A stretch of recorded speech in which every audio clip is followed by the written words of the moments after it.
آقا سلام و درود فراوان به بچهای گل و مشی با معرفت مایکرافتی. امروز اومدم با آموزش ساخت مجموعه نفسی بی‌نهایت. دوستان اگر از این سبک محتوا خوشتون میاد ویدیو لایک و چنل ساب کنید. دمتون گرم. خب بریم برای ساخت مجموعه. دوستان مواد لازم: فیشن استند، واتر بتل، بلیسپوت، ندرواد و پاورفیش. اول فیشن استند اضافه میکنین سر جاش، بعد ندرواد، بعد هم بلیسپوت، بعد پاورفیش رو به جای ندرواد اضافه میکنیم.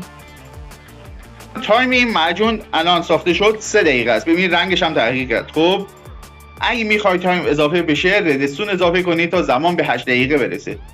الان هم ردستون رو به جای پاورفیش اضافه میکنید. دوستان من هر روز داخل کانالم ویدیو میذارم، خوشحال میشم که حمایت کنید. خب الان زمان معجونمون به 8 دقیقه رسید. الان من بخاطر اینکه نگین که دروغه بهتون نشونم بدم. خب گذاشتم حالت سروایور، درسته؟ قبول دارین؟ ببین رفتم داخل آب، دارم نفس کم میگیرم.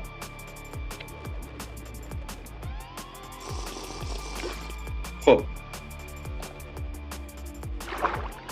حالا برو داخل آب به مدت 8 دقیقه حالشو ببر و 8 دقیقه آزادی. نه تو رو خدا تو بازیگه نیا مردی که آبزی. همونطور که مشاهده میکنید بدونین که خفشم داخل آب دارم شنا میکنم. بعد از 8 دقیقه اثر معجون رد میشه.